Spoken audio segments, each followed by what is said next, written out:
Muy buenas tardes a todos. ¿Qué tal? ¿Cómo están?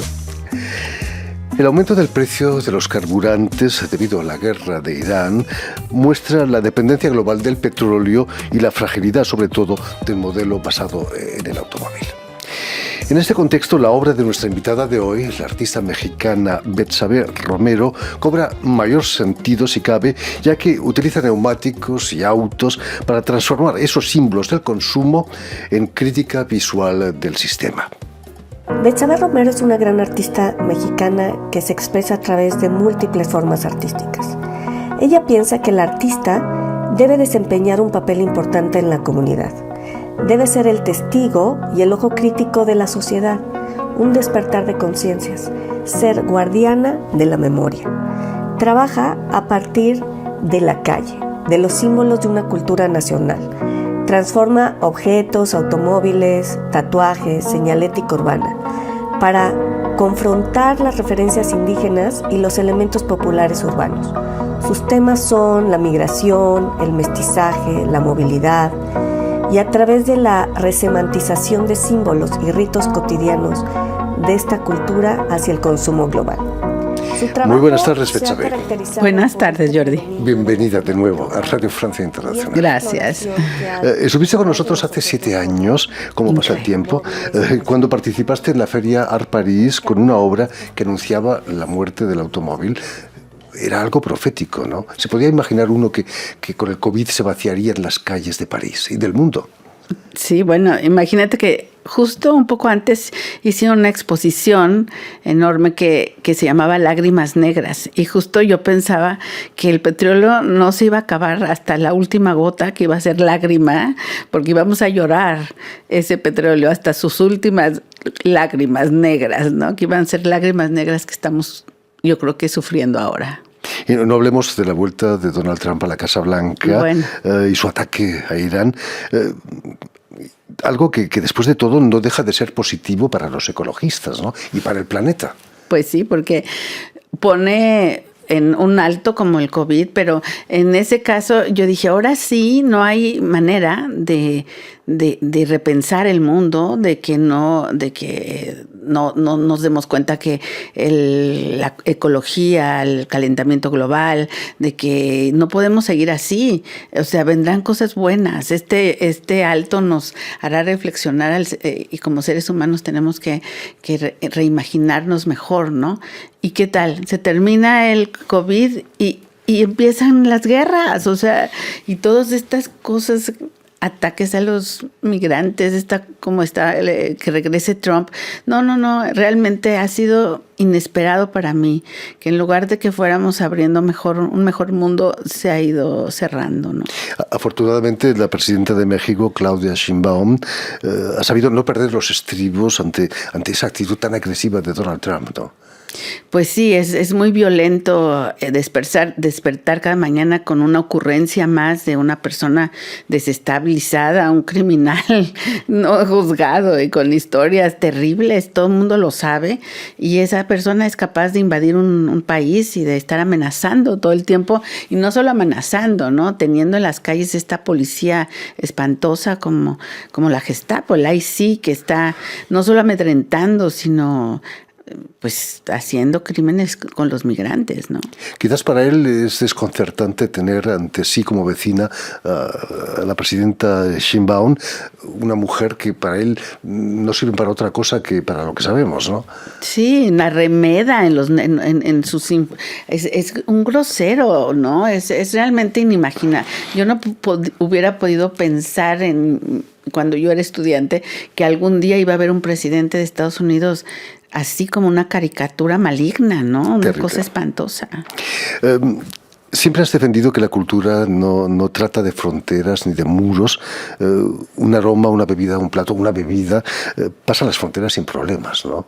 La inmigración mexicana a Estados Unidos, precisamente, se ha llevado toda su cultura. Sí, para mí es una de mis, yo creo que es la vocación de mi trabajo, es visibilizar aún más, legitimizar, dignificar toda esa cultura que ha atravesado la frontera y que la atraviesa siempre.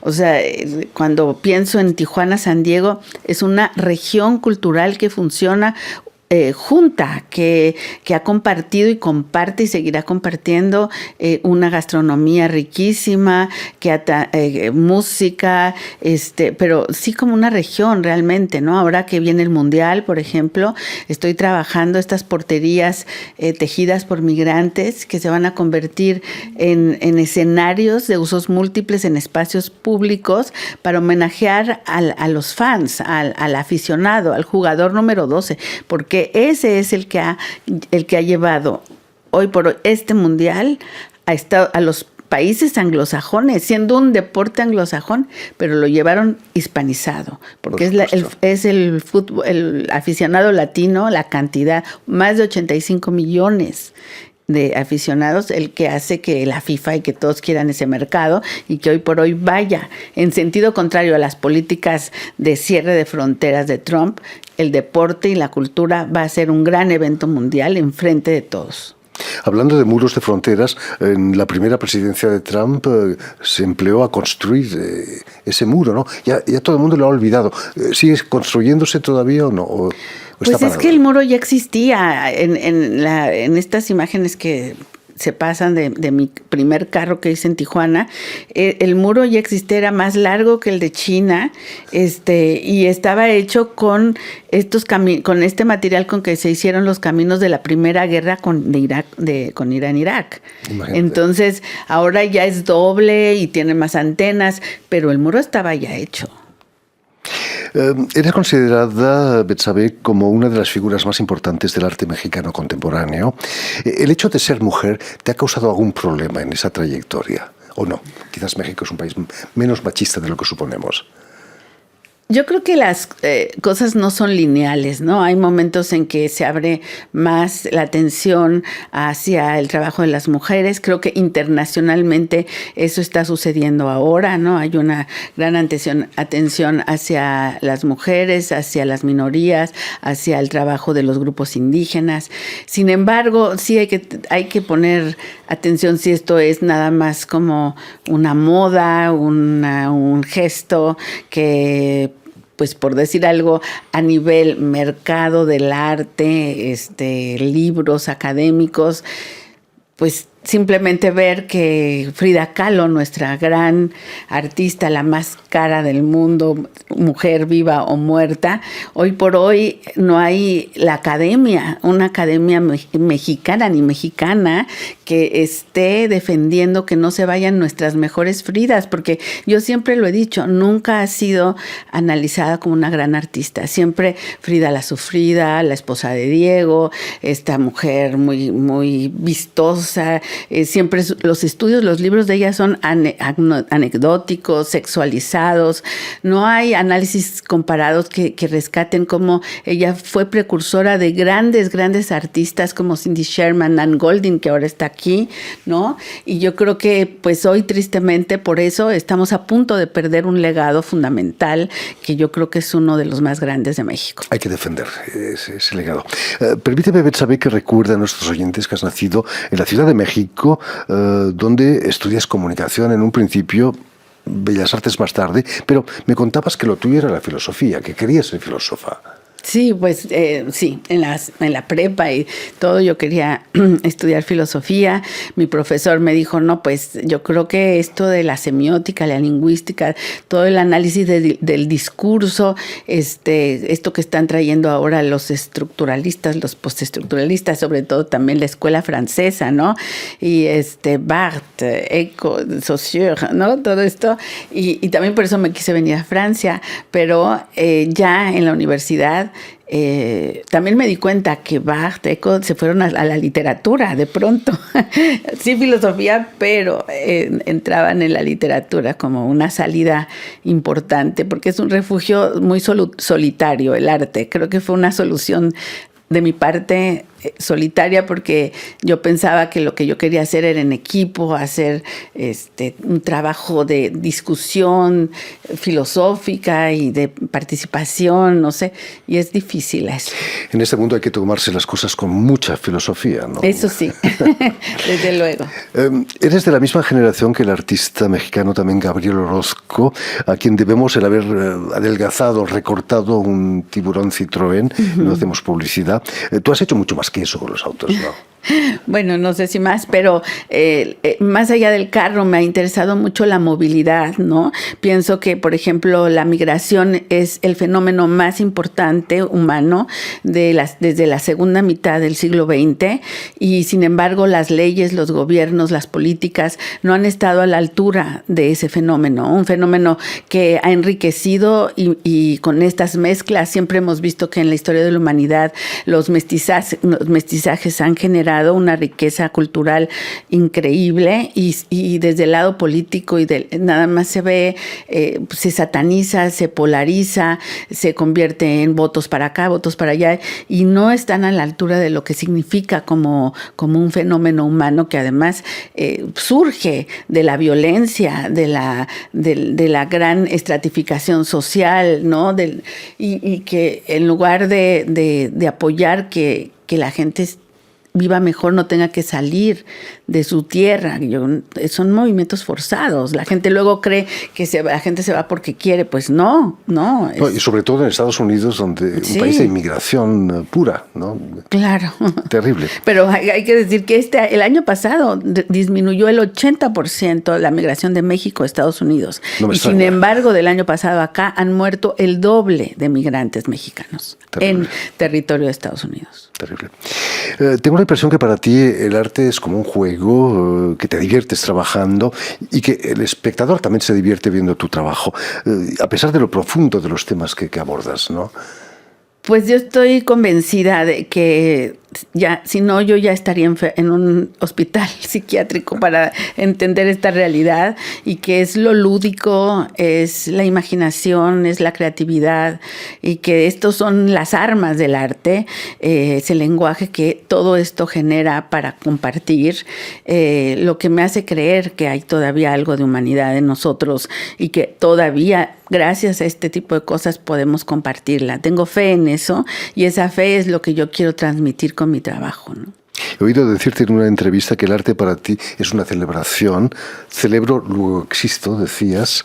Lo has dicho alguna vez, ¿no? Pues es que yo creo que con esto, una de las formas de pues comprobar esto es que yo he vivido en una cultura de la celebración. Celebramos tanto que celebramos la muerte, hasta la muerte, ¿no? Entonces, compartir nuestra celebración del Día de Muertos, que es un dispositivo cultural vivo desde la época prehispánica y de muy diversa manera, me ha llevado a entender como un tema tabú en otras culturas, es algo que a la gente, no solo de México, le llama mucho la atención. Y cuando los invito a participar, a compartir conmigo eso que yo aprendí desde niña, la gente se abre y le interesa, porque compartir los duelos y saber que tenemos todos duelos colectivos que compartir y es una forma de darnos una mano en el hombro, compartir y celebrar que podemos estar juntos en los duelos como estos, ¿no? Como en la pandemia, por ejemplo, que fue terrible. Imagino que de niña preparabas tus altares también en tu familia. Con mis abuelas, sí. Es una ceremonia muy, muy emotiva, ¿no? También.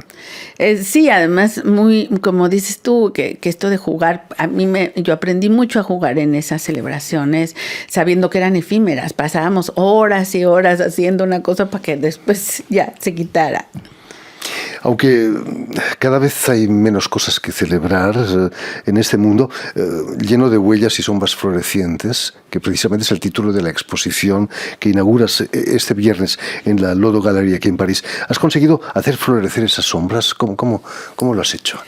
Pues eso, imagínate lo difícil que es conseguir recuperar el color en este mundo de sombras. Yo creo que hay periodos de la historia que son sombríos, que son oscuros, y este es un periodo de mucha confusión, de muy, muy ensombrecedor de la verdad, de muchas cosas. Entonces, para mí, y partir de un papel picado, que es un papel, en francés se dice, no me acuerdo cómo se dice este papel. Marqueteado, no sé.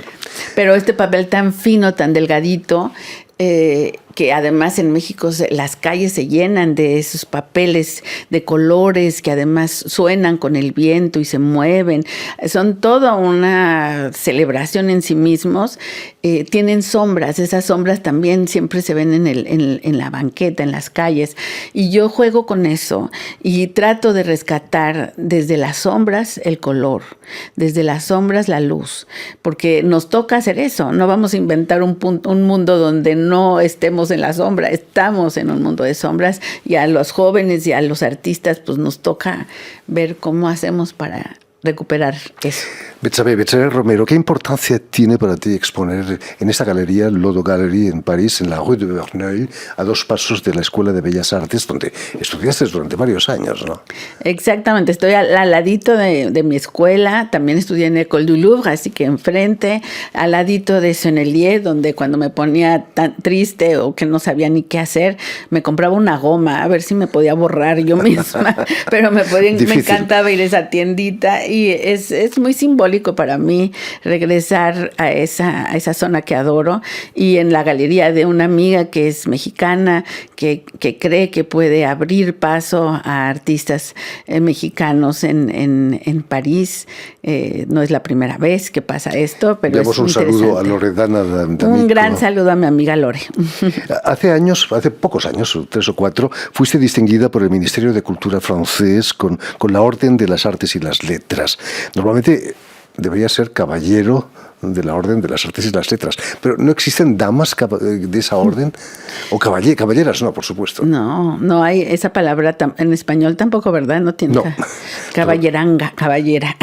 No, dama sí existe. Dama, ¿no? Pues sí, dama de las artes y las letras. Pues es una condecoración muy linda, ¿no? Porque tiene que ver con las artes y las letras, y es una condecoración en la que se investiga toda la trayectoria cultural que uno ha tenido en Francia, desde estudiante hasta como artista y demás. Y definitivamente pues es mi segunda patria, mi segunda lengua, es el país del que es mi hija, ¿no? Es franco-mexicana, así que sí, fue muy lindo. ¿Qué ha significado para ti Francia en tu trayectoria?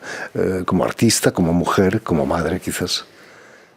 Siempre he pensado que mucho del pensamiento, como decíamos, filosófico importante, que es que alimenta, yo creo que tiene que alimentar mucho la reflexión artística.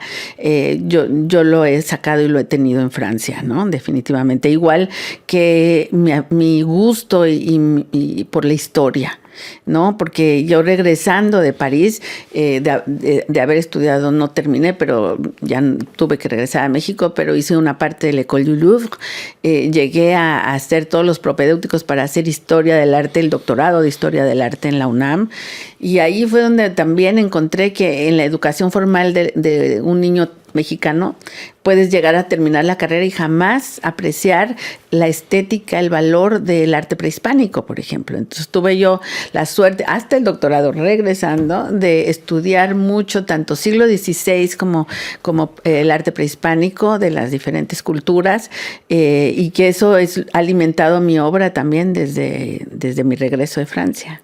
Y eso de que nadie es profeta en su tierra no se puede aplicar a ti. Has plantado un automóvil incluso convertido en juguete en pleno centro de la Ciudad de México, en la avenida Veracruz, esquina en la Condesa, ¿no? Y además canta la canción de Agustín Lara, Veracruz, que es de la época del carro y de la época del desarrollo urbanístico de esa zona, que él después ya se volvió, ahora es la zona más hipster, si puedo decir, la Condesa. Como en todas las grandes ciudades. ¿Verdad? Es terrible. En fin, pues ya lo saben, tienen una cita en la Lodo Gallery, aquí en París, en la Rue de Verneuil, como decíamos, sí, para visitar la exposición de Betsabe Romero, gran artista mexicana, que estará abierta hasta julio, pero dense prisa porque realmente vale la pena. Muchísimas gracias, Betsabe, mucho éxito. Gracias a ti, Jordi, un gusto regresar aquí. Permíteme también que dé las gracias a Julian Leng y a Steven Hesley, quienes se han ocupado hoy de la realización del programa, y también saludar saludar a nuestros telespectadores, porque también los tenemos que nos siguen en toda América, desde Chicago hasta la Patagonia, gracias a una cadena de televisión que se llama UCL, un canal latino, y también una red que se llama TAL, que reúne televisoras públicas y universitarias de todo el continente. Pues un gran saludo a todos. Desde aquí se lo mandamos. Y a ustedes, muchísimas gracias por su atención y les damos cita para una nueva edición de El Invitado de Radio Francia Internacional.